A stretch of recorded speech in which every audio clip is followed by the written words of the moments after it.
I have to use a battery box. You will need to replace the battery. It's dead as a door now. That just allowed me to test the components inside. Overall, this is a pretty sturdy unit. No evidence of soft floors, no evidence of soft walls. It's old, it's been used, but it's in pretty decent shape. It was definitely owned by an older couple. As you can see, there's mothballs everywhere. We tried to get most of them out, but I found about another dozen while I was out here photographing it.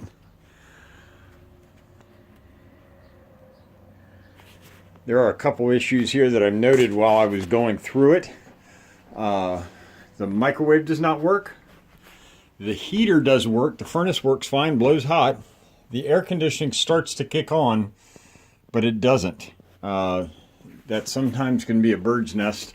I haven't gotten up on the roof to check it, but when you turn it to the air conditioner, the solenoid kicks over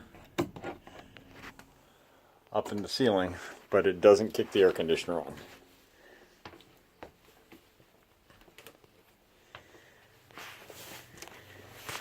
This is prep for washer dryer.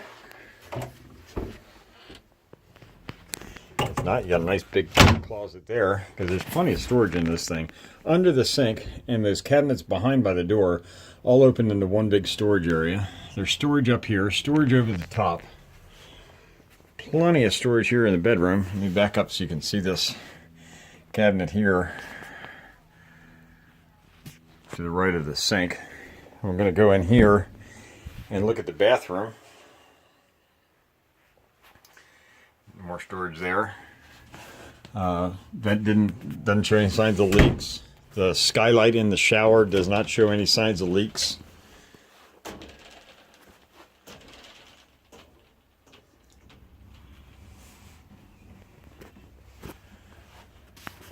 Got some vintage 1990s gold shower fixtures. All the slides work fine. Just put them out. It does need a battery, but we've got a secret compartment down there in the vanity, and then in the mirror here you've got a big closet to put all your stuff in.